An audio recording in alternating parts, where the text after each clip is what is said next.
Hello, Will.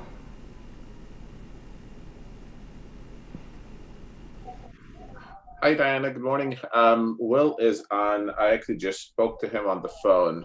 Is there something that you need? Yes, because I sent some slides from Dr. Smith this morning. I just want to make sure, he got it and we're ready to show. Yeah. You have it too, actually. Yeah, I did. Yeah. That is for charge question 2.2. Yep, I saw that. Yeah.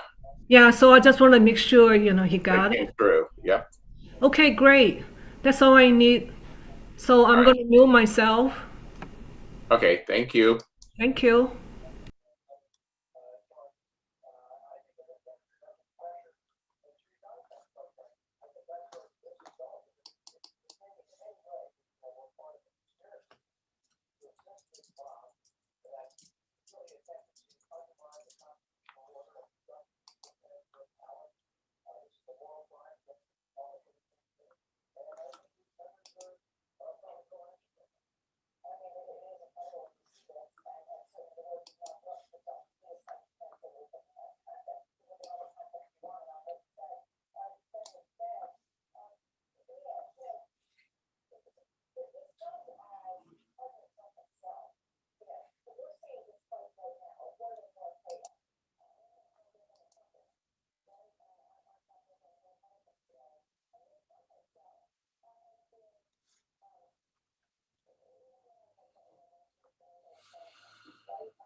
Declare bankruptcy, but he's got all that.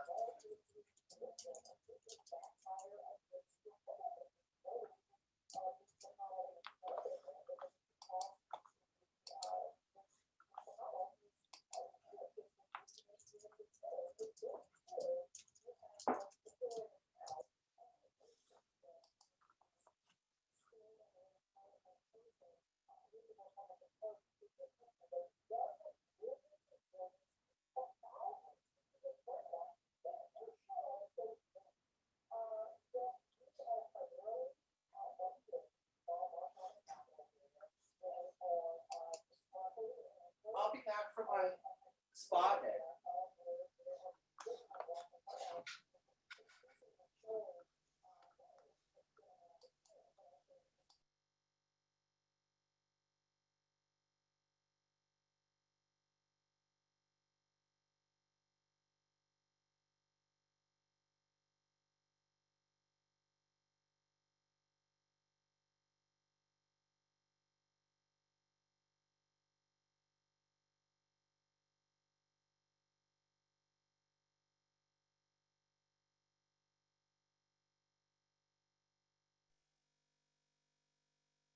Hello, everybody. How are you? Morning. Good morning. Hey, Brent, things seem like they're going pretty well. Here we are, day 3, right? Yeah, we're walking through the agenda pretty crisply, so Yeah, terrific. Hey, let's see. Catherine, how are you? Good morning. You're halfway through the journey. Well, the journey is always just beginning, isn't it? So I lots guess. more work to do, of course, after this, but it's a good start. Keeps us employed. It never ends, right? Hey, Kurt. Hey, good morning. How are you? Doing great. Catherine, I think we're supposed to start off the day with a presentation from you. Is that right? I do not have a presentation. I do have a response that we've put together. It's just written verbal, but yes, we have that. Okay. Mhm. Let me correct my notes on my agenda so I don't mess that up.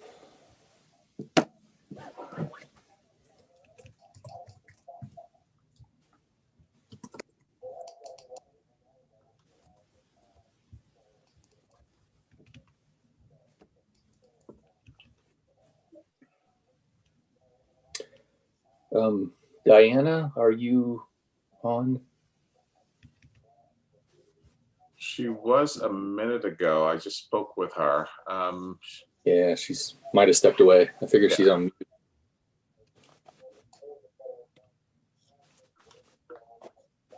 She is logged on right now. Yeah.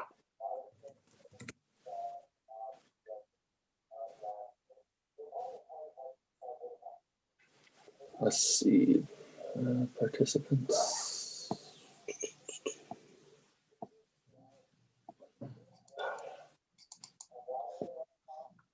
Okay, Craig Yoder. Can you unmute for a sec? Yeah, I'm here. So I'm trying to remember from yesterday. I know we're going to start with Catherine giving a response. Do I need to call on you as well? I think you were going to lead a conversation about that issue we brought up at the end of the day. It was just a confirmation if I understood the definition of MDC correctly. Okay. I think I do, but it's worded in such a way that I think others could be confused. I think it could be perhaps worded more simply, I guess. Okay, so if you look at the But agenda. I'll wait for their answer because I may be totally wrong. Well, yeah, if you look at the agenda for today, well, right after we reconvene, we're going to follow up on yesterday's discussions. And I will call on Catherine to give her response. And then, feel free to Sure. respond to that then.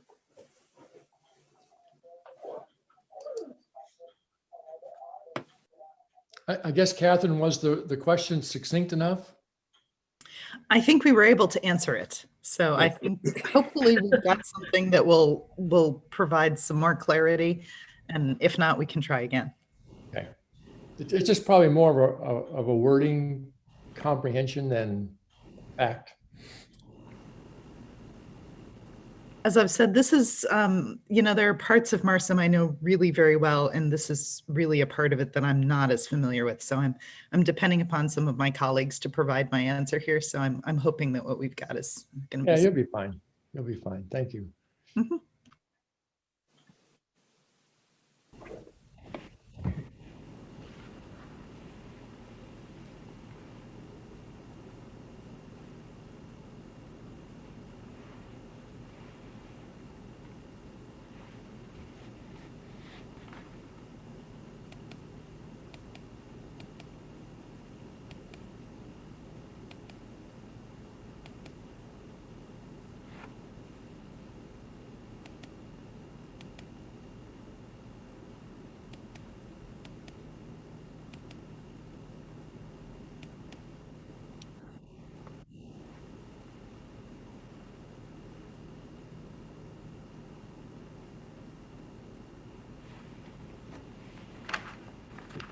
Grant, are you there? He was there. I am here. Yeah, this is Amy. Can I make a quick remark? Sure. Okay. Catherine, I have a suggestion for you. And it's not something that I wrote in any of my written comments, but what you just said made me think of it again, since you said you were less familiar with some parts of MARSSIM than the other, and I thought, but you're the expert, so that made me feel better because I'm a newbie at this, totally new at this. I live in a very different research world, and one thing that would have helped me a lot is that every time a new term, a new acronym is introduced in chapter 2, that it could be spelled out and then have the acronym in parentheses. Even if it's not the first time, it might be mentioned in the document.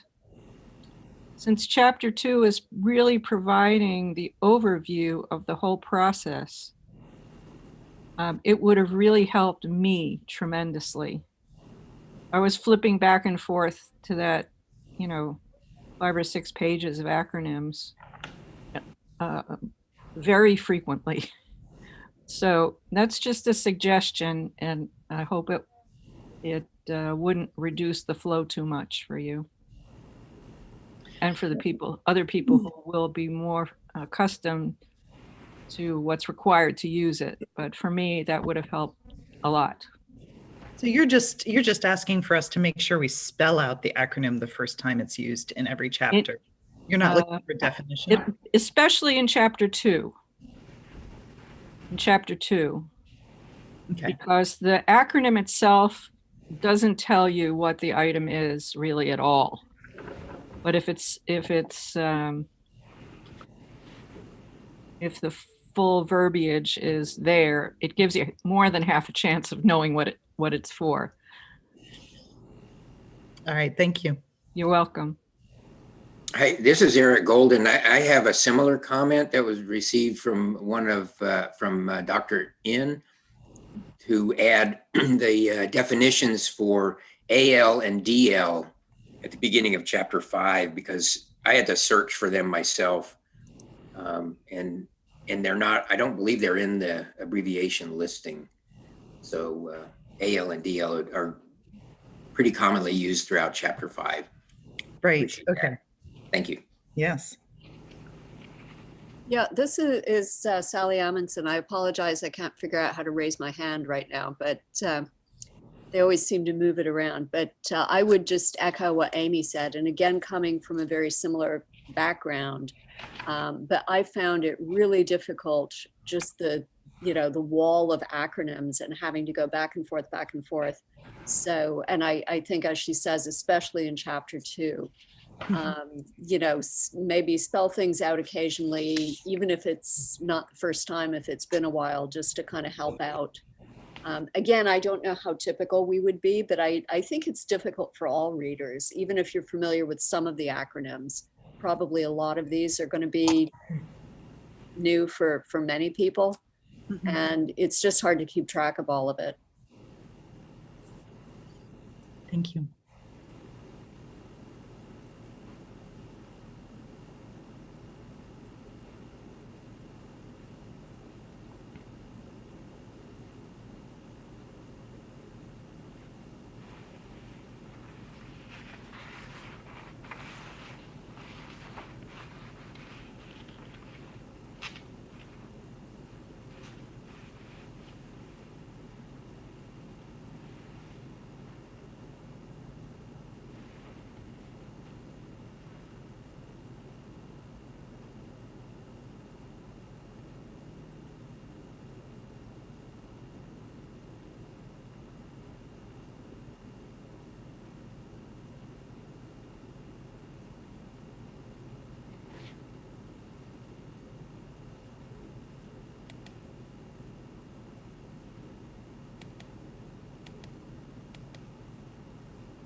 Amy, I think it was you that just mentioned that you didn't know how to raise your hand on this. I see that your hand is currently raised. No, that was actually Sally. Yeah, I forgot to put mine down. Sorry. Yeah, that was me, because normally it's at the bottom of the, do you have any insight on this? Well, I'm hesitant because I'm using an iPad and I think it's a little different depending on what device you're using. Yeah.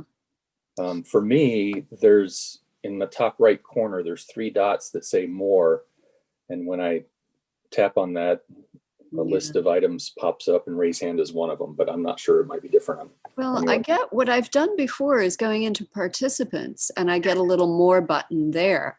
But in this case, my only options are rename or edit profile picture. So yeah, it's very strange. I've had this before though. It's like sometimes it's just right there and it's obvious, and other times it seems to move somewhere and I can't find it. But yeah, there's variables there, and I don't even know what the variables are about where it appears. Yeah, exactly. So yeah, I'm just poking around on Google a little bit, trying to find some alternate places it may be lurking. So. What Now, this is Craig. I didn't know if you're doing it, but I found it in this little button called reactions on my Apple. Oh, is it? Oh, yeah. Okay. Didn't used to be there, but yeah. Okay. Thank you. That is indeed where it's hiding.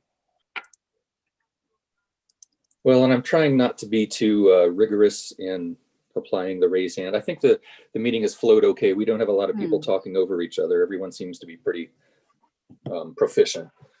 If I see the hands raised, I call on them in that order, but you don't have to do it. Yeah, well, found it now. And sometimes I think it is useful if there's several people. Right. Yeah, sometimes it can be quite a mess. I've been pleasantly surprised on this call. It's gone a little smoother than I'm used to.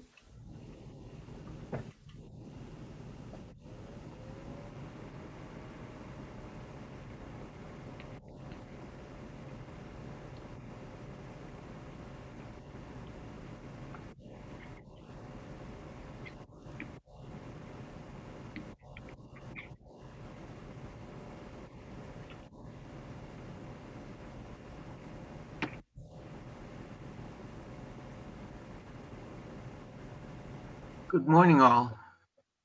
Good morning. I was wondering if Bobby Eade could contact me. Can you send him an email? I don't know what his email address is. Oh, okay. Or if you have it, could you please send it to me? Yes, sure. Thank you.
The time is now 12 p.m.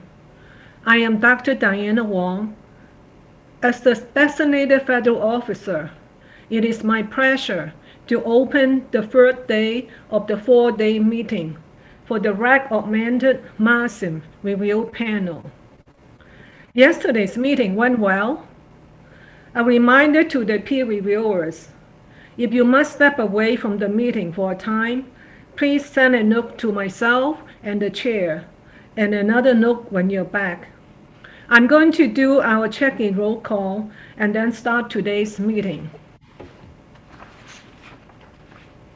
Our chair, Dr. Ausch, is here. Dr. Sally Emerson. Yes, present. Thank you. Dr. Roland Benke. Present. Dr. Harry Coolings. Dr. Norman Stahl. Yes, I'm here. Dr. Tim DeBoer. Present. Mr. Earl Fortham. I'm present. Dr. Eric Golden. I'm here. Ms. Barbara Hamrick. Yes, here. Thank you. Dr. Kenneth In, Present. Dr. Anning Kirsting. Dr. Kirsting? We'll get back to her. Dr. Amy Cronenberg. Present. Present. Thank you. Dr. Robert Lippman. Good morning, everyone. Thank you. Mr. Dennis Quinn. Yes, present. Thank you. Dr. Richard Smith. Yes, hello. Thank you. Dr. Daniel Stram. Here. Thank you. Mr. Sultan Sable. Present. Hello, everyone. Dr. Wall is sick. Dr. Wang. Present. Dr. Craig Yoda. Here. Thank you. I'll now turn the meeting over to Dr. Ausch. Thank you, Dr. Wong. So let me echo the welcome back for day 3. Thanks for hanging in there with us. We are entering the back stretch on this meeting. I appreciate everyone's insights on the questions that we've covered so far. And also, it seems like we're all getting somewhat used to this Zoom format teleconferencing because it seems to have flowed pretty well, and we don't have a lot of people, making the typical mistakes of, forgetting where the mute button is and that kind of thing. So anyway, I appreciate everyone's input on that. Today, we are going to begin with a follow-up response from an issue that was raised by Dr. Yoder and others at the end of the day yesterday. And Catherine will present a brief response to that. And following that, we will move into the last of the sub-questions from charge question number 3, and then move into charge question number 2. So Catherine, if you are ready, why don't you, if you would, start with a brief recap of what the issue was, and then give us your response, please. Right, so I thought I would read the question that Dr. Yoder sent to us to reiterate what it was that we were looking at. And this is the question that was submitted to the MARSSIM work group. The question is a point of clarification. On page 6-7 of the draft, lines 9 through 12 and 19 through 23 seem to define the MDC, or minimum detectable concentration, as that concentration that has less than a 5% probability for which the measured value will be less than the 95th% upper confidence interval for the distribution of background measurements. That is, the MDC is that point when 95% of the measured values will exceed the critical level, L sub C. I believe this makes the MDC equal to L sub D, the detection limit as defined on line 7. This is the definition that I am used to, and it might, that I have used, and it might be useful to state this explicitly. I want to confirm this because the example provided based on pure counting statistics ignores all other sources of measurement method uncertainty, such that L sub D will normally be much higher than that predicted solely on Poisson counting statistics. I would restate the MDC as that value around which the lower bound of the expanded uncertainty, the K is equal to 2, is at L sub C. As defined in MARLAP, method uncertainty is defined at a specific value that would be based on the DCGL, or derived concentration guideline limit, in MARSSIM, if I understand the concept correctly. The subtlety arises in the value at which the method uncertainty is observed, may be different from the MDC, and this may impact the MQO processes. It may also impact the MARSSIM intent to combine detectability with quantifiability. Generally, one is advised against comparing a specific measured value against the MDC, because the MDC is method characteristic for instrument and procedure selection. I applaud the team for wanting to include measurement uncertainty and it is an important step forward, but it does introduce more issues for consideration than what some of the examples would have one believe. So with that, I will provide a response on behalf of the MARSSIM work group, and I'd like to thank colleagues from EPA, NRC, and the Air Force for providing some information this morning, and very specifically my colleague, Dr. David Stunkel from the US EPA, for drafting the majority of the response. It is correct that the values of L sub D and the MDC both correspond to the quantity of radioactive material that can be detected with a probability of 95%, i.e., result in a measurement of net activity above the critical level. The difference between L sub D and MDC is in the units used to express this quantity of radioactive material. The values of L sub C and L sub D, as provided for in equations 6-1 and 6-4, are in units of net counts, assuming the count time of any background or blank and sample are the same.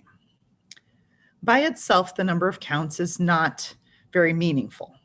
The same number of counts could correspond to different activity concentrations depending on the detector efficiency, count time, etc. The MDC as provided in equation 6-5 translates this value of L sub D into a minimum detectable concentration in more meaningful units such as becquerels per kilogram. There is an assumption in this derivation of the MDC and many others that the source of variability or uncertainty in the final number is predominantly from counting statistics. As Dr. Yoder mentioned, this may not always be true. If there are other non-negligible sources of uncertainty, this could lead to higher probabilities of both false positives and false negatives and a possible underestimation of the MDC. To improve the chapter, the discussion of MDC could be revised to first present the calculation of MDC in terms of the variability when no radioactive material is present, a sigma sub B, as estimated through repeated measurements of blank samples, and then include MDC based on counting statistics as a special or limiting case. So that is the end of the response that we've been able to prepare for you. Thank you, Catherine. I assume Craig and others might want to further the discussion on this. No, I think I understand the response sufficiently to know what they're trying to do. All right. Catherine, can you send me the written response so I can send to the panel? Absolutely, I will do. All right. Well, before Brand, if I might ask a question, Catherine, does that response mean that they are planning to make a change to MARSSIM to include part of that response or all of it? I think that based on, I mean, obviously I need to work with the work group to make decisions based on recommendations from the SAB RAC, but I believe it appears to be part of your recommendations that we make that change. Okay, all right, thank you. anyone else want to weigh in before we move into our first charge question of the day?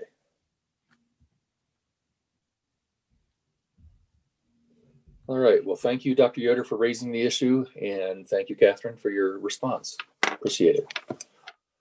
So we will now move into charge question 3.4. The lead discussant is Dr. Quinn, but first, Catherine, could you read out the question?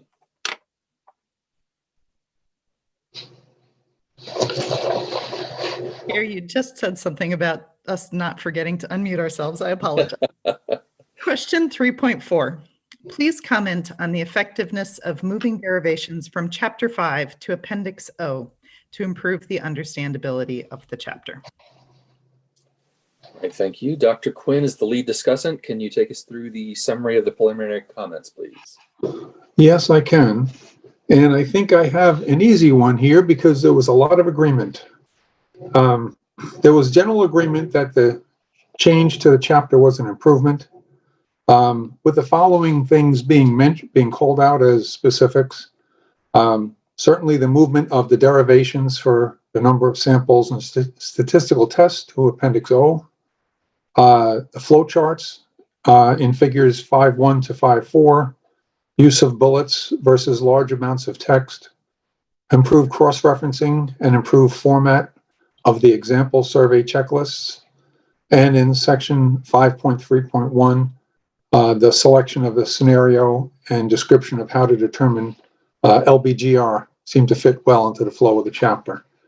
So those are some very specific things, but really they were all in agreement. There were a few suggested improvements, but they're primarily editorial. I'll go over them because there's not much else to talk about here, so I'll go over the three suggested improvements. In section 5.1 in the introduction, should specifically include a sentence to call out Appendix O so that users know that Appendix O provides detailed calculations and statistical tests, etc. There should be more references in Chapter 5 pointing to Appendix O, specifically for some examples, section 5.3.3, 5.3.4, and 5.3.5 on the WRS, the sign test, and EMC. And then on page 531, when describing table 5-2, it would be useful to add text such as was used in a footnote of the table, that these values were calculated using equation O1 in Appendix O and increased by 20% to account for missing or unusable data, etc. So that really is a very short summary, but there wasn't a lot of comment and disagreement on that. The general consensus was that it was a good idea to move derivations and such out of the chapter into Appendix O. That's really all I have on that. Great, thank you. So let's, as we have in previous days, let's open it up first to the other discussants.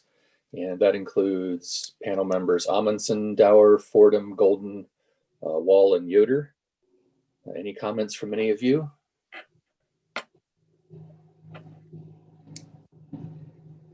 All right, then let's open it up to the entire panel at large. Anyone have any comments on charge question 3.4?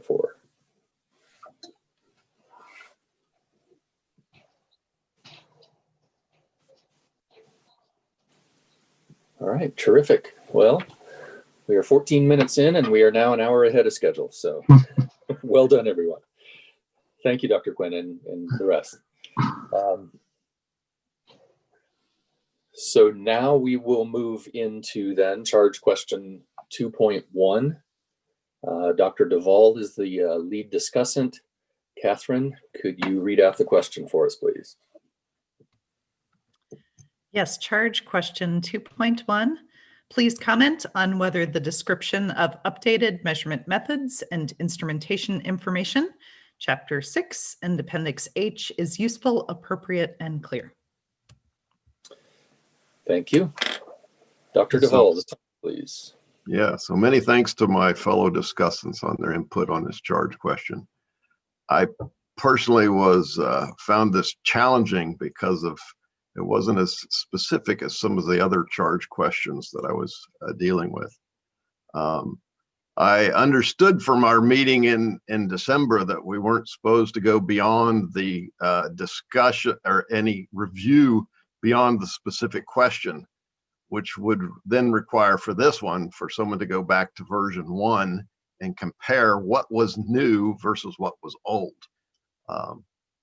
Some of the subcommittee did that and tried to figure out what was new and only comment on that, and the others just jumped into the whole thing and reviewed 6 in its entirety, as well as Appendix H.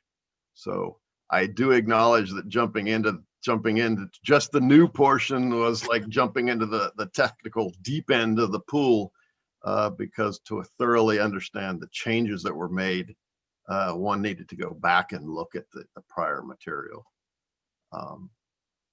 In general, we found that the changes made to Chapter 6 and Appendix H were useful and for the most part very appropriate and clear. The discussion that we had at the beginning of the meeting today with kicking off with Dr. Yoder's question from yesterday, is consistent with some of the findings that we found in reviewing Chapter 6. And what I don't know is, since it's MDC is part of the old school, version 1, whether this is part of our charge or not, but nonetheless, it needs to be clear and concise descriptions of MDC and detectability. They're not the same. They shouldn't be used interchangeably. As Dr. Stunkel clearly pointed out, that the LLD has units of counts. And if you look at table 6.9 in version 2, you will see that it's got units of activity concentration. So that was one of our findings, our main finding, broad findings. The second finding that thought would be worth bringing up is that there needs to be consistent, uniform modernization of Chapter 6. For example, the MDCR surveyor appears to be, at the discretion of the individuals doing the survey. And the question comes that there was no discussion of what that value should be if one is using a modern GPS-enabled survey equipment. Another example of need for modernization is the reference for radon measurements. The cited document in there for looking at a review of radon measurements is 34 years old. And one is reading this is wondering, certainly there's been improvements since then. Another point, the major point from the subgroup was the discussion and quantification and descriptions of uncertainties and how they should be used and utilized and summarized appropriately and propagated to the important values. And the suggestion was made that if the terminology was and the approach was consistent with other common guidance documents, such as the NIST ISO guidance for expression of uncertainty in measurements, that would be good. Our fourth comment was that we applauded Derek and Bobby's effort in updating and expanding Appendix H. But what we found is there was some inconsistencies in terms of how these were presented. So if there was a uniform presentation of the data such that one could compare and contrast, that would be immensely helpful. As we discussed on day one, the intended audience, it's a question of who the intended audience is for Appendix H. We're not surprised that it's the most downloaded section. We found it very useful, but there are still rooms for improvement. One of I guess my assumption is that the Appendix H is for the novice. So the question then becomes, how do they go from that description on to get greater information? So there is no or very little citation of the scientific literature, so that if somebody wants to find some specific information about a detection system, they don't know where to go. The current wording in MARSSIM 2 indicates those interested in purchasing or using the equipment are encouraged to contact vendors. But MARSSIM shouldn't be a sales brochure, but there are no vendors listed. So it requires some other area, some other input that needs to be given for someone to be able to go and do that. So those are the big points. Besides that, we found numerous editorial comments that probably aren't appropriate to put into this forum, but we can certainly itemize those and bring those to folks' attention. So that concludes my summary of remarks. All right, thank you, Tim. Let's open it up to the other discussants, Benke, In, Cronenberg, Lippman, and Wall. Anything to add? All right. How Yes, about, I'd like yeah. to make a comment about it. One of the things in this chapter that reading through it and putting myself in the position of somebody who's never used the material before, I found that it still left the person who would be reading this confused as to whether or not the MDC was to be used as a detection criteria. And the reference in that's used in the chapter 1507, New York 1507, clearly states that the MDC is calculated under ideal conditions and at no time should be used in making determinations about detection decisions. I don't think that we can state that strongly enough in MARSSIM. These are, the MDC determination is valuable in during the selection of an instrument, but the actual measurements and the uncertainties associated, all of the uncertainties associated with the measurement need to be considered in the detection determination. And that really does not come out as a clear statement. All right, thank you.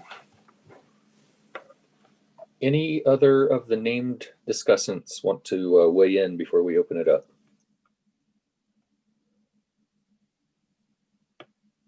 Hearing none, any panel members? Any comments on charge question 2.1?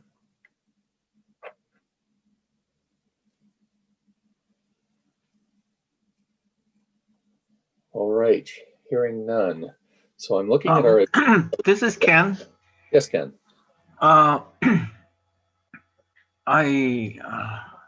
the chickens just got up. Might want to fix your camera, Ken. Oh, my camera. There we go. There you go. I was a little bit slow on the opening remarks of the first question we dealt with. It had to do with MDC and L sub C. Yes, that was our follow-up discussion from yesterday. Okay, so I'm looking at equations 6, 3, 4, and 5. And if I looked at equation 6, 5, which is the equation for the MDC, I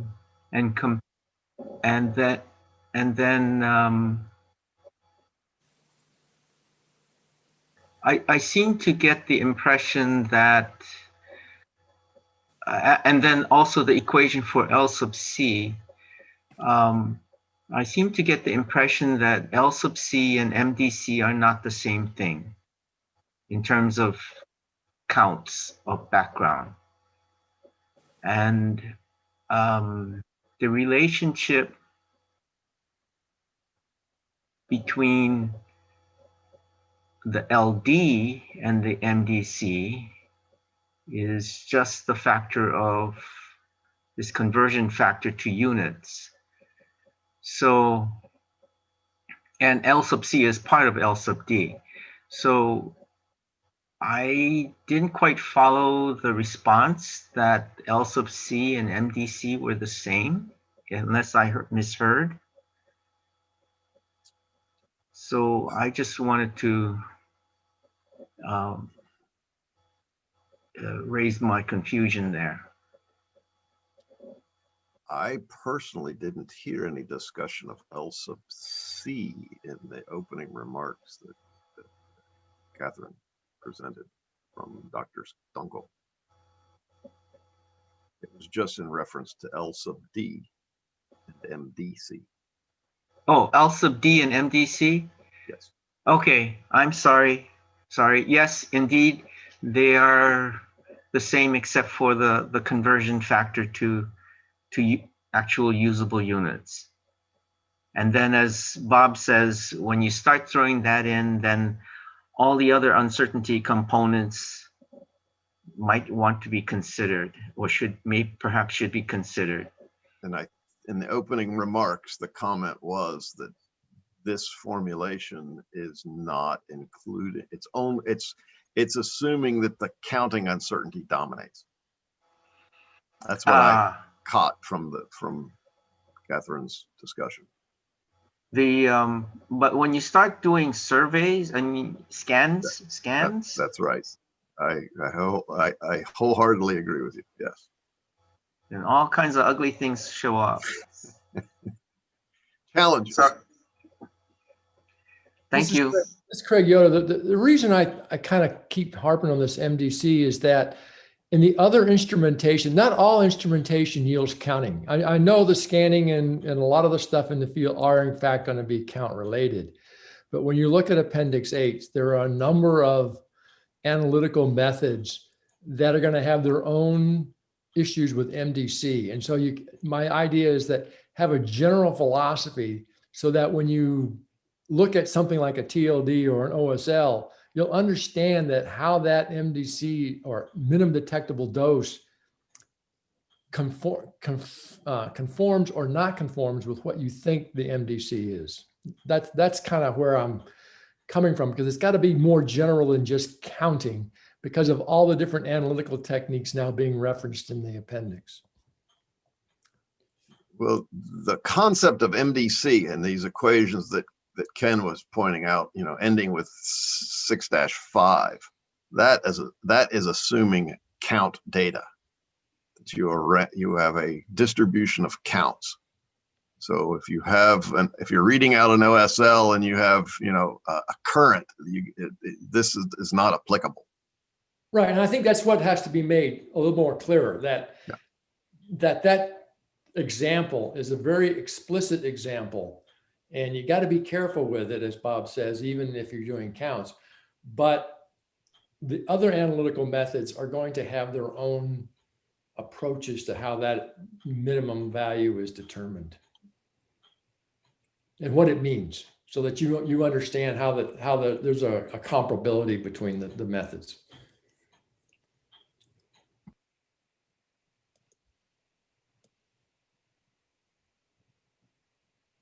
All right. Any other input on that opening discussion or on charge question 2.1 from any panel member?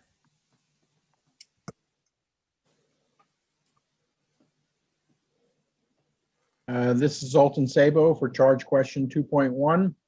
Yes, please.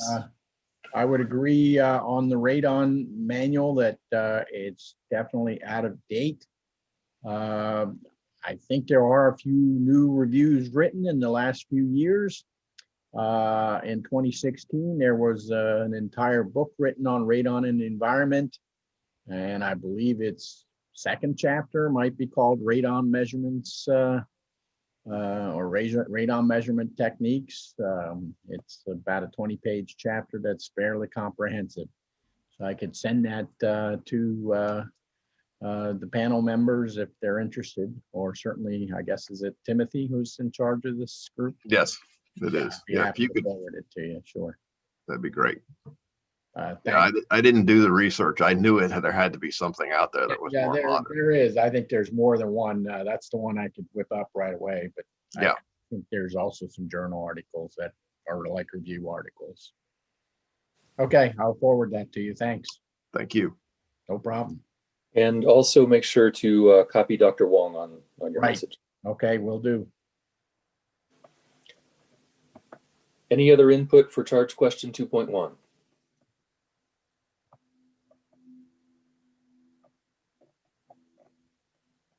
All right, well, I'm looking at our agenda, and the next scheduled item is a break scheduled at 2 p.m. Eastern.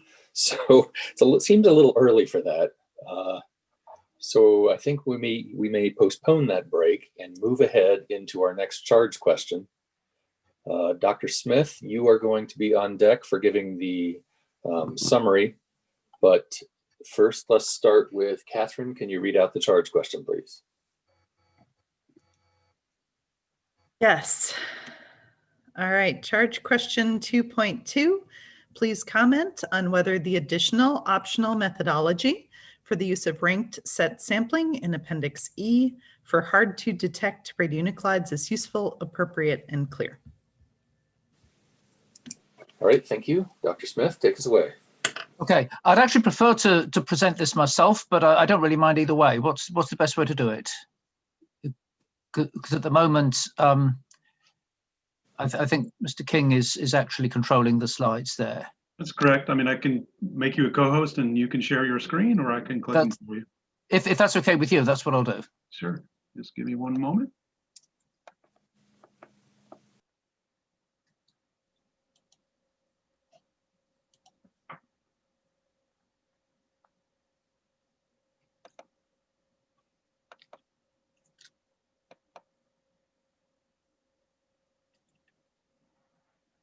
You should be able to share your screen now. Okay, great. Oh, sorry. I should have closed everything else first. Sorry about that. But here we are. Let's just go here and there. So can everybody see my screen? Yes, we can. Yes. At least I can see it. Okay, great. So when I volunteered for this section, I wasn't quite aware of what I was volunteering for, and I think it's a fair comment. This is probably one of the most statistically technical sections in the entire document. So I do have a bit of a query about where it really fits into the whole thing. But let me just explain what's here, and then give you my and the other panel members' reactions to it, and then we can have a discussion.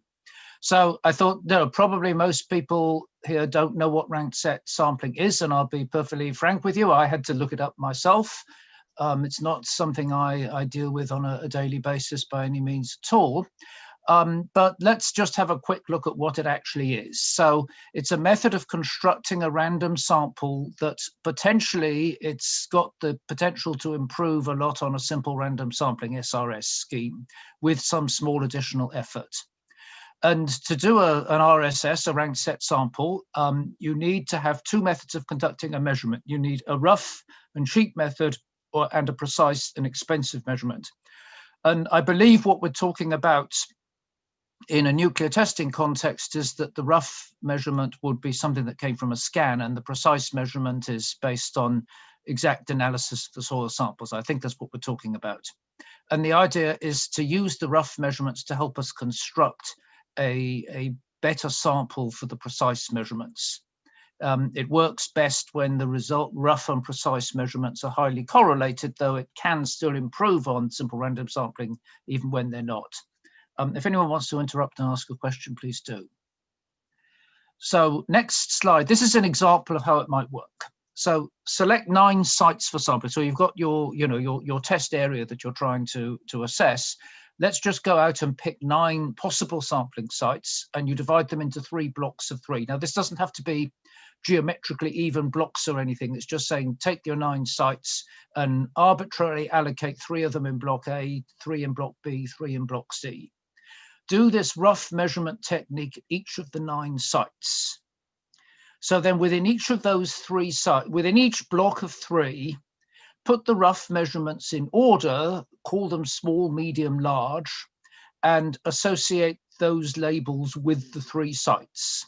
So what we're effectively doing here is if the rough measurements and the precise measurements are highly correlated, that's giving us some idea where how the precise measurements, when we do them, are going to come out in order. So then, we have 3 blocks. So we choose the small site from the first block, the medium site from the second block, and the large site from the third block. Now let's go away and do the precise measurements for these 3 sites, and the remaining 6 sites, we just discard the data. So that process gives us an RSS sample of size 3. And the idea is, well, let's repeat it as many times as desired. There's an example in the chapter or the appendix, where you want 15 measurements in total.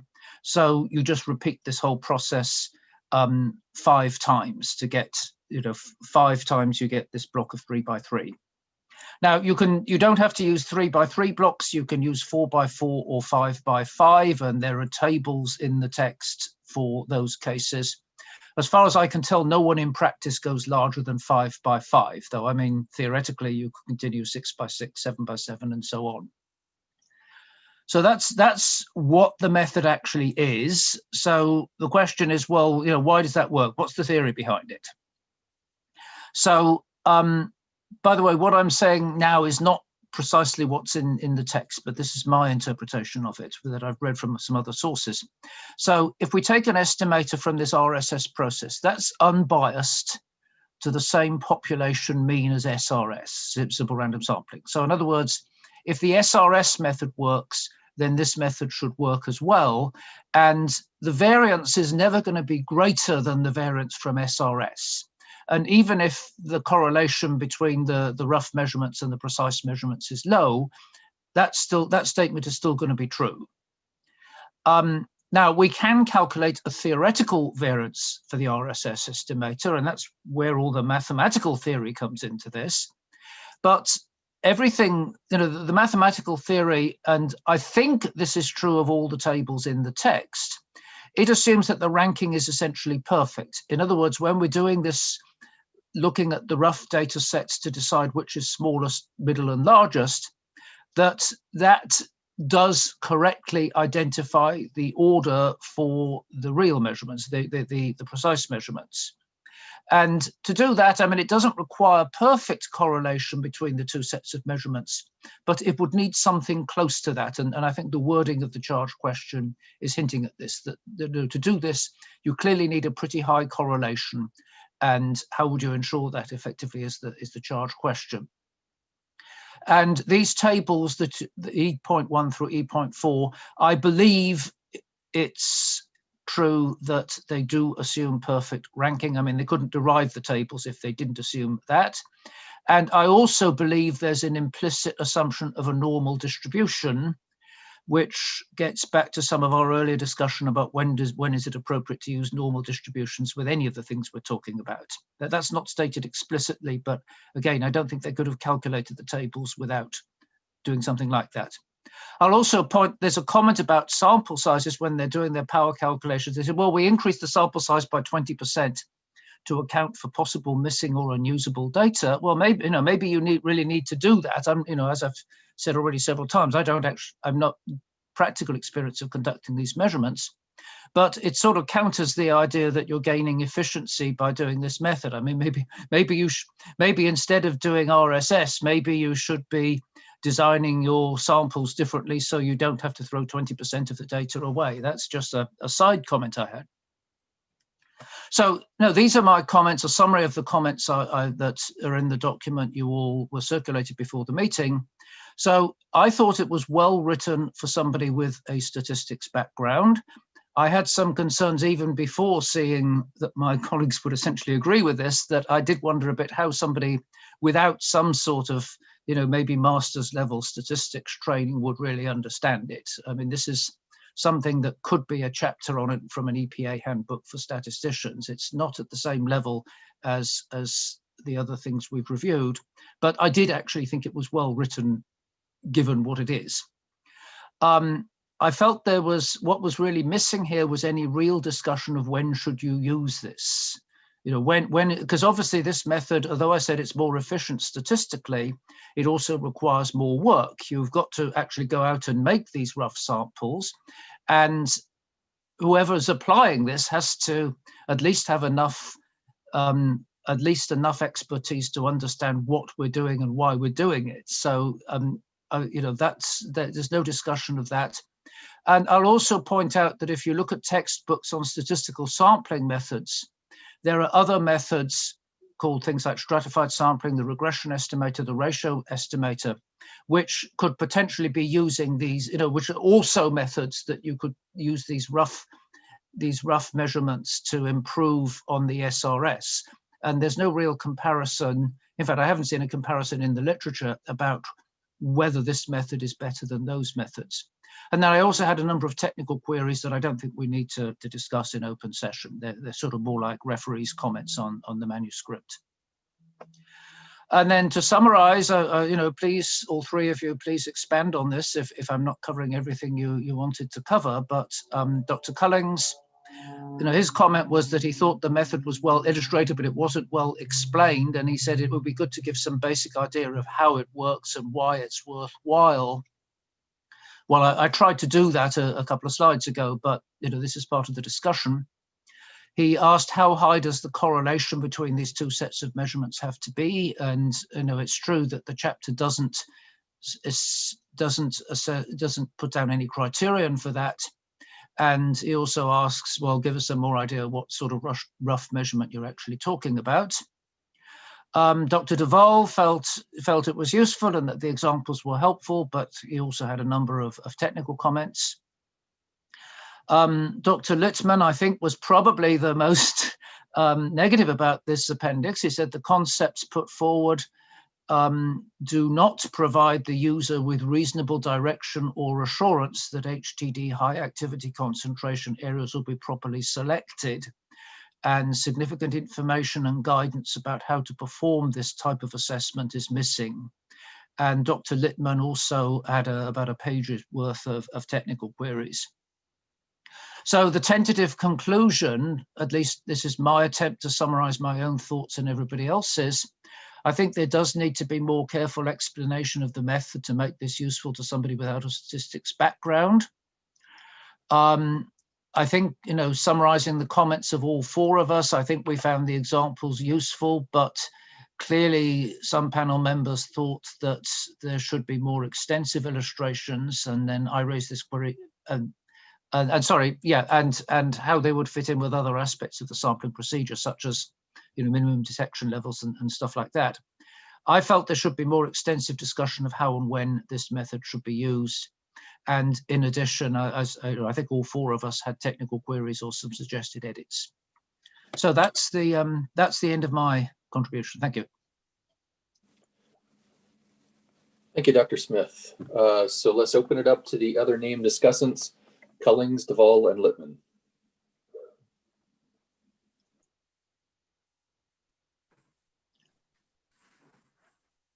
Well, why don't I start off then?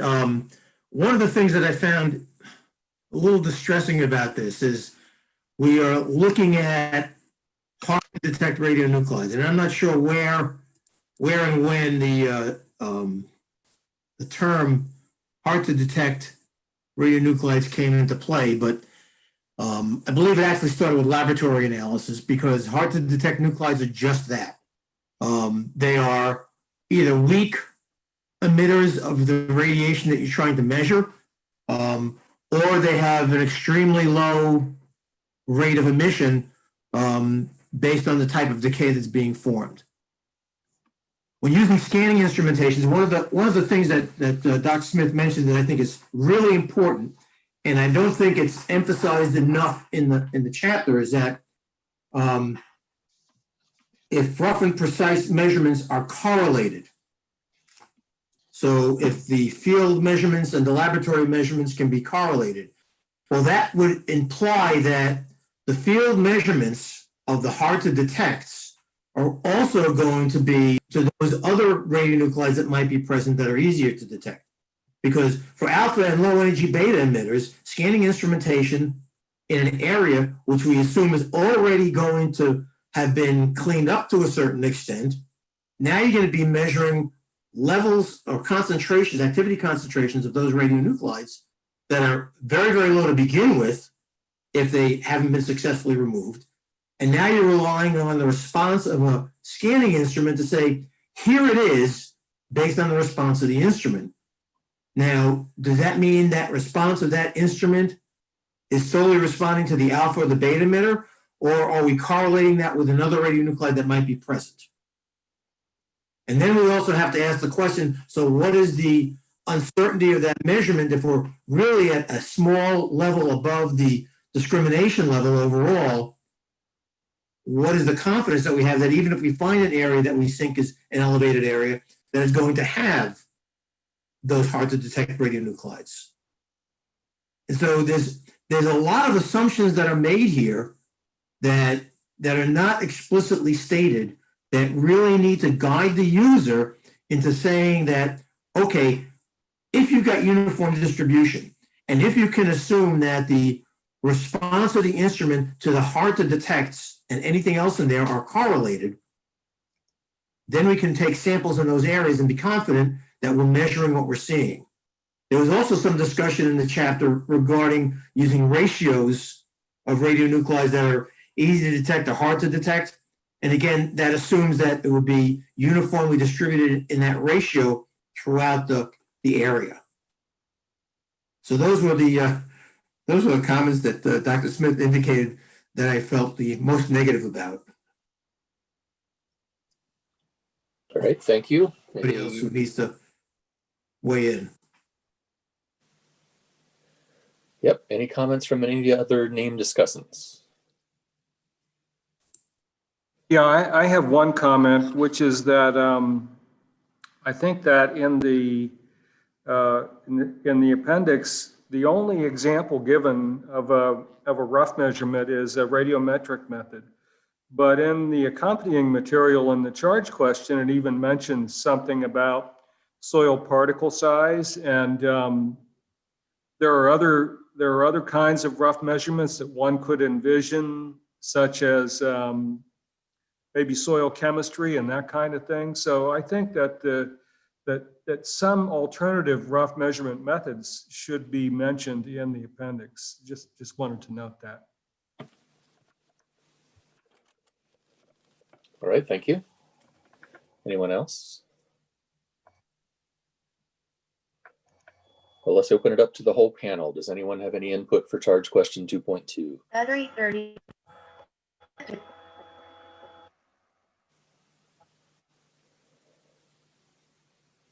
Anyone?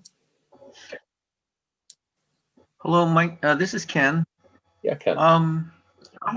I was wondering, when do you not use rank set sampling? Are there any conditions under which it kind of breaks down? Well, maybe I could. Oh, sorry. And should there be a cautionary note in MARSSIM to alert the reader when not to use it? Could I try to respond to that? And maybe Dr. Littman would like to expand as well. I mean, what I would say about it, I mean, there aren't any explicit cases when you can't use it, but the question I think is more about when would it be useful. And I did, mention in some of my discussion that it's all built around the sort of traditional normal theory kind of statistics. It may not be explicitly assuming that everything is normally distributed, but I think the way I interpreted some of Dr. Littman's remarks was sort of, well, maybe these assumptions just aren't appropriate for the sort of data that we're handling in these surveys. So I wouldn't say there are explicit cases where you can't use it, but I mean, if the correlations are too low, or if the data are too far away from any kind of a normal distribution, I wouldn't expect it to be so useful, and would be happy to insert some remarks to that effect in the final response to this. Dr. Smith, I think what you said is exactly correct. That's the whole crux of the issue. Okay, thank you. And the other part is your comment seems to marry with some of the comments yesterday about having case studies and working that in as part of it so that people will understand how it fits into the flow and how it connects to everything. I think that would be good, and I'd be happy. I mean, assuming you don't all want to say drop this section entirely. I mean, I'm a little bit worried that it might just sort of distract the reader and possibly lead people up a blind alley. I mean, I'm not recommending that. I think the chapter itself is well written and could be useful. Just that I'd like to put in some comments about when and how it would be useful. So that, but we could certainly put in some suggestion that there should be more worked examples, and perhaps worked examples that are more like the kind of issues that come up in these actual surveys. And I have just one more comment, and that is some of the the statistical tools have a lot to do with the decisions, the important decisions to be made, but understanding, fighting your way through what I think is statistical way of writing is sometimes really difficult. And if they could, I don't know, have a translator somehow to make it easier to get through. I think there was one sentence somewhere that had 3 negatives in it.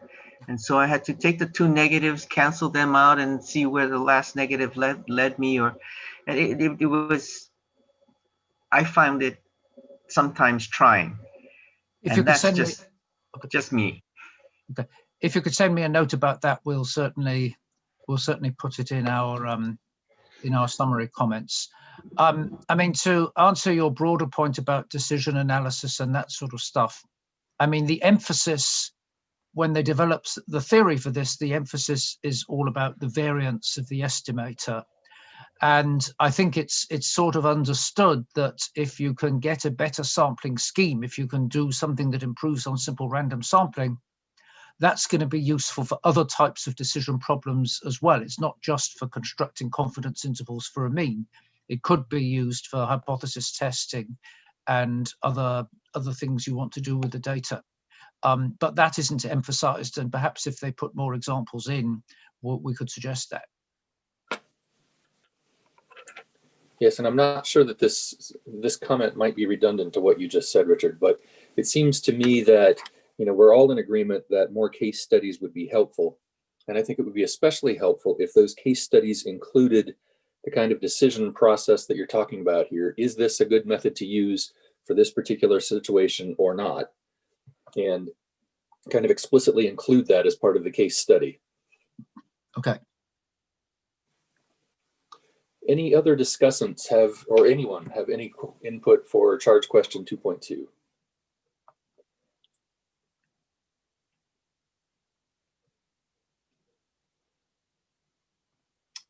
All right. Well, we haven't even. I have a quick question Yes. for Dr. Smith. I would like to know, I thought he said that this was useful even if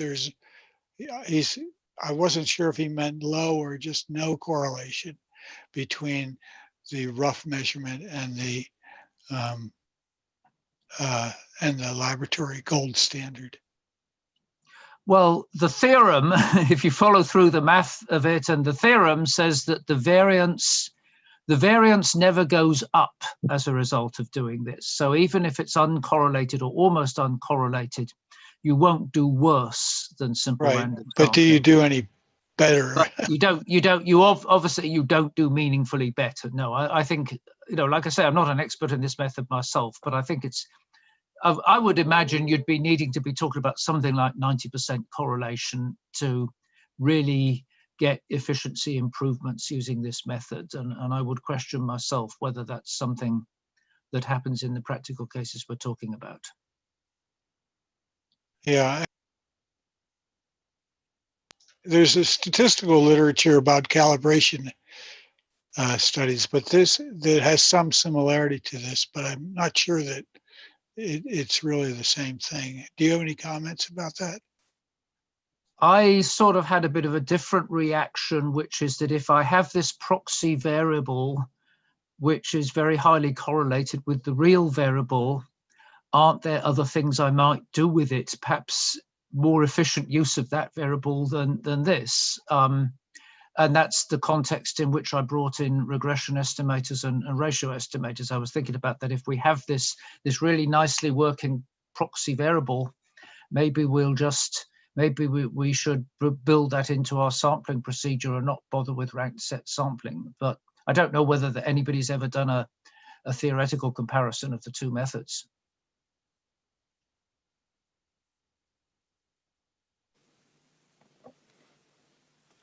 Thanks. All right, further input on 2.2.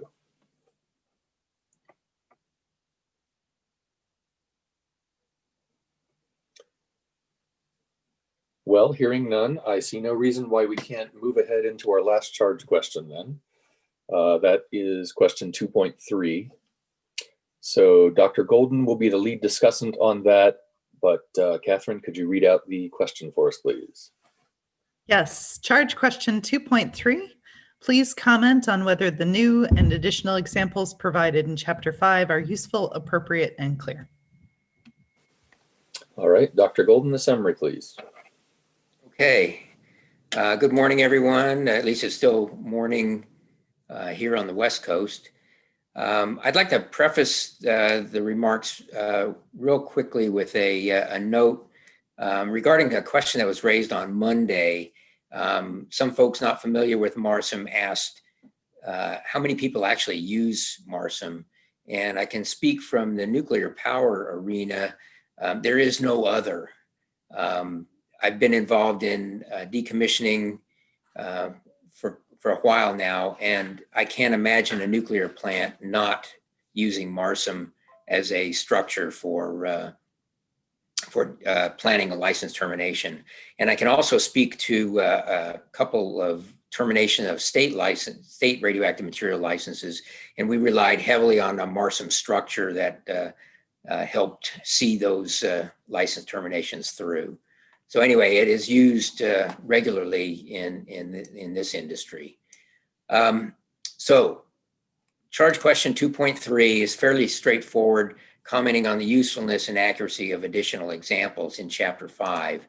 And our team was myself, Dr. Littman, and then Dr. Wall apparently is ill and was unable to participate, but we got some input also from Dr. In. So first, the kind of a summary is that overall, the examples are useful and provide a means for users to see how the guidance can be implemented in a practical situation. There are some cases where additional detail could be provided on the use of the calculations and tables that are cited, but overall, the examples are very good. I'm going to split them up into some groups. In Chapter 5, there are 11 examples, and the first 3 are really identical to Revision 1 of MARSSIM. The first one is a scoping survey checklist, and it is very good, identical to the previous one. Most of the examples have been reformatted to some extent, so they're a little more, they stand out a little better and they're easier to read. The scoping survey checklist could use a little bit of additional information pointing to site remediation and how the process goes. Once you do some scoping, then what do you do after that? MARSSIM really doesn't say a whole lot about using that information for cleanup. The second example is a characterization survey checklist, which is identical to the original revision. The third one is a remedial action support survey checklist, which is also identical. And it has flowcharts in how to conduct the process for remediation. They could use a little additional detail on selecting the appropriate scenario and the gray region and that sort of stuff. The next 2 examples in Chapter 5 deal with the Wilcoxon rank sum test, and they're both, well, I'm sorry, the first one is modified from Revision 1, and it's pretty straightforward. The second one, and the first one, by the way, is the Wilcoxon rank sum test for scenario A. The second one is a new example for scenario B, and so that's a good addition to the document. Dr. In pointed out that they could provide a cautionary note when not to use the WRS if appropriate. And the WRS is not addressed until section 8. So somebody working their way through MARSSIM might be trying to figure this stuff out in chapter 5 without being pointed to chapter 8 for some of the background.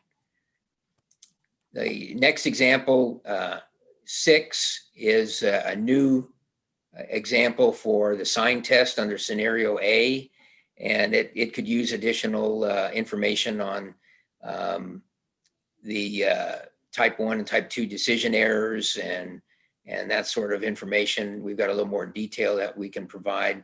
And then Dr. N also pointed out the same as before, is that the sign test details are addressed in chapter 8. And so again, that's well after chapter 5 when somebody might be trying to apply this stuff.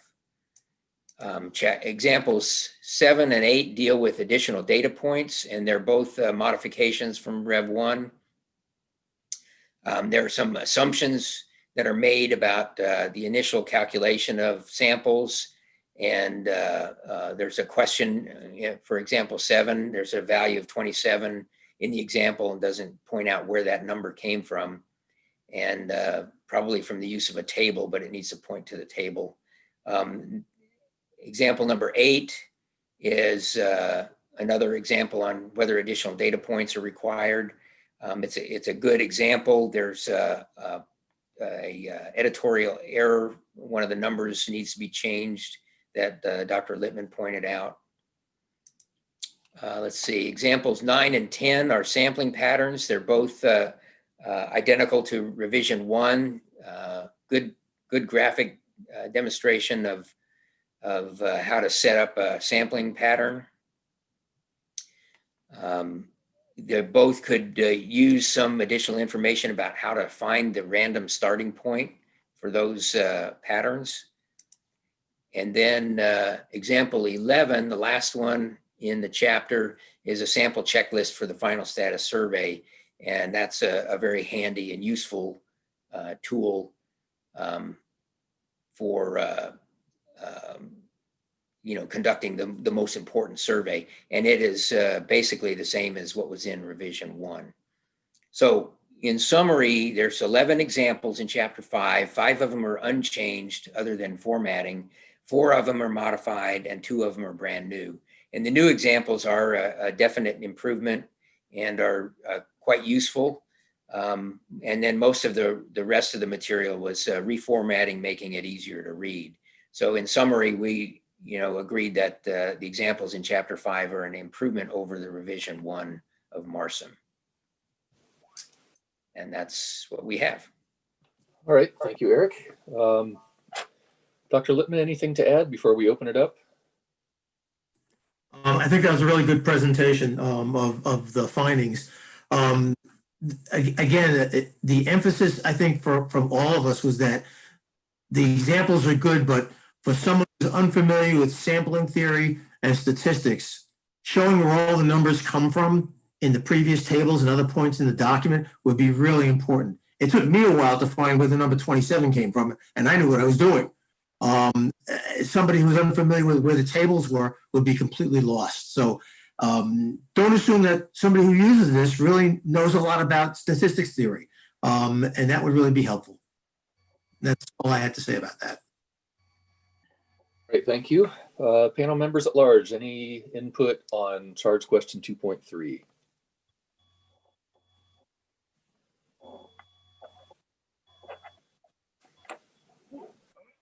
Well, I had sort of two quick questions, thoughts. The first one is that it seems like the examples are designed to use spreadsheets. Is that right? Or maybe that's the analysis in chapter 8 that I'm thinking of. For the Wilcoxon tests and things like that. Or is there a statistical package that people can rely on? I think you may be thinking of the examples in chapter 8 that do often have some spreadsheet work to it or some software work to it. Okay, all right.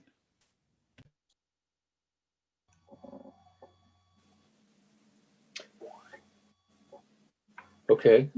This is Ken. When I took a look at some of these examples, all the information that you needed seemed to be right there, and it was kind of like plug and play.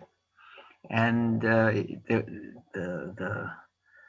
examples, I think it was in like 3 lines of text, and you were done. And so it was really quite simple. It's just that I didn't feel like I knew what I would. I mean, okay, you follow the steps, and you end up with a result. But the underpinnings, you had to wait a couple of chapters before you got to that. And so if there were some pointers that said, well, if you want to know more about the underlying statistics, go to chapter 8. That would have then pointed me to where I needed to go. But otherwise, I thought the chapter was quite successful. This is Eric again. I'll speak from a little bit of experience. I can tell you that the first time I was assigned to do some work with MARSSIM, soon after it was issued, was to come up with some surveys. And at the time I had no training, just pulled out the document and started reading through it. And my statistics is very weak. So it was very difficult. And then even after I had a week-long training session with Eric Abelquist and Paul Frame, I was still very weak on this material. So I would just caution anybody that gets assigned to do this stuff, get some professional help.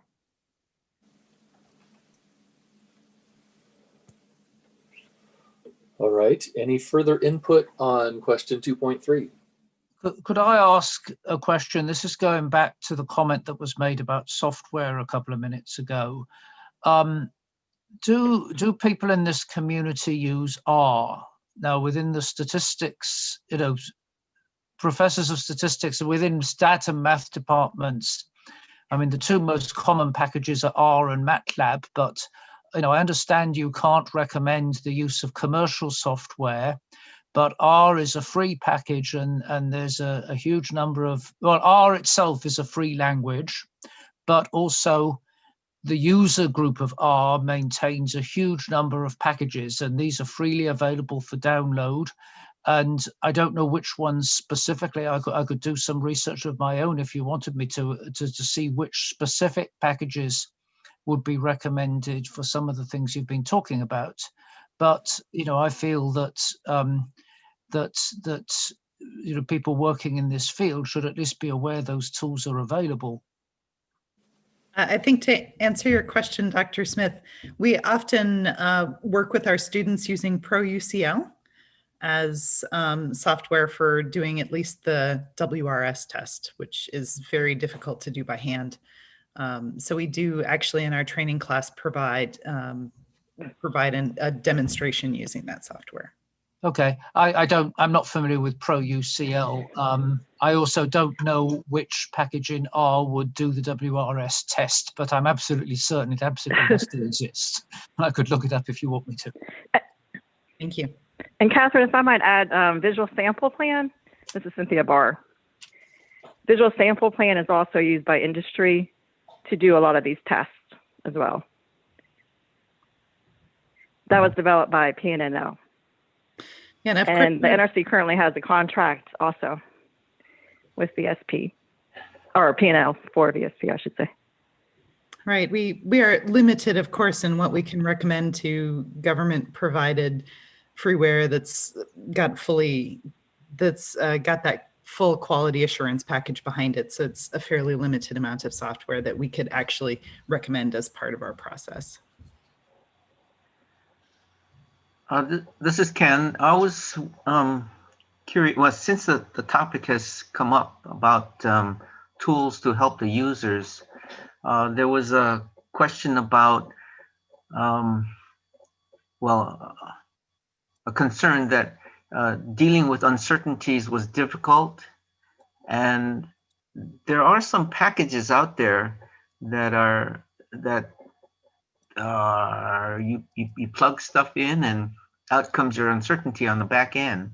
But I don't think that these are free, and so there are tools out there, but I don't know that you can we say, I don't know what you want to do about that. Right, and that's what I mentioned kind of as part of my introductory discussion, was that we don't have any software for uncertainty right now that we can recommend for doing this, and that does make it difficult for us. It's one of our difficulties to overcome.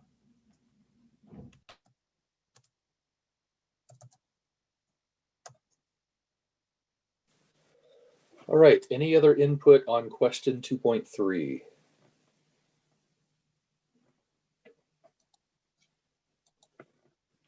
Anything anyone wants to add on any of the material that we've covered today?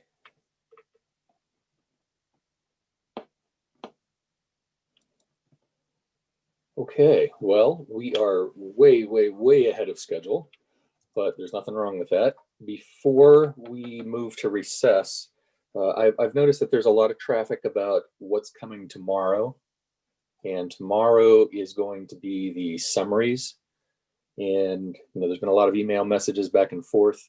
I want to, since we're so far ahead, provide an opportunity for any of the lead discussants.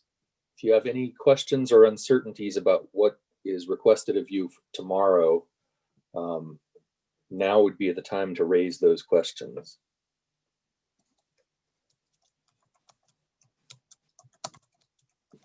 Anyone? I have not had a chance to sift through all those emails this morning.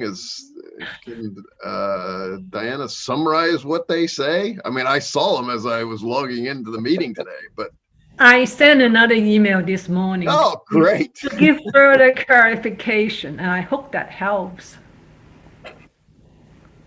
Diana, you're only looking for a slide or two, right? You don't need 10 or 15 slides.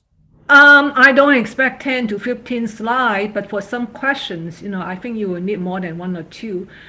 So for some more straightforward questions, yes, 1 or 2 will be sufficient. But for some questions with many different parts, you will definitely need more than that. Okay. Yeah, I think the thing that I found most helpful in your email, Diana, was the general guidance that I think you said we have, maybe 20 minutes per question. Yes. But some of them, of course, will be a little more involved than others. But that gives the lead discussant sort of a target, how much material you might want to come up with. Don't feel like you have to go 20 minutes, but that's just kind of a general first cut. And we have to allow time for discussion too, so. Right. So any questions? Well, Diana, despite the fact that we're very early, I think it's time for you. I don't think the pen minds that because they have more time to prepare the summary slides. I have a question for Diana. Okay. Going forward to finish the process, I mean, I guess maybe it's my own ignorance here or confusion, but I'm not quite sure what the final product is that you're going to require from The final product will be a report, a panel report, and the report will go to the Charter SAB for quality review. And I thought you were on the Charter SAB before and did a lot of the quality review of the SAB report. Mm-hmm. So that will be the final step, is that the panel report will be reviewed by the Charter SAB and get approved by the Charter SAB. And then the report will be submitted to the administrator. So all of us can expect additional work to get our final. Yes, there will be many steps, which I will talk about tomorrow. Oh, okay, all right. Always. Yeah, Dan, I know you're anxious to figure out what comes next, but that is explicitly an agenda item for tomorrow. Dr. Wong will walk us through what happens once we're done with this meeting. What are the next steps? Okay, thank you. Thanks for clarifying that. Anyone else have any questions about tomorrow or anything else? All right, Diana. Okay, this is Dr. Diana Wong. As a DFO, I would like to thank the MARSSIM peer reviewers for great discussions and the public for listening online. And this concludes the peer review activities for the agenda for today. And we will reconvene tomorrow for day 4 at 12 p.m. Eastern Standard Time. So today's section is now adjourned. Thank you. Thanks, everybody. Have a good day. Bye-bye, all. Bye, everyone. Bye-bye. Thank you. Take care, everybody. Bye-bye. Thank you. Bye, everybody. Imua.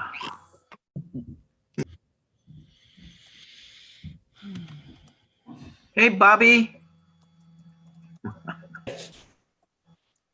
Hello. This is Ken. Yes, hi, Ken. It's good to see you. I like to talk to you. I would. I just asked for how to contact you because I wanted to first express my condolences about George. Yeah, And also say that I appreciate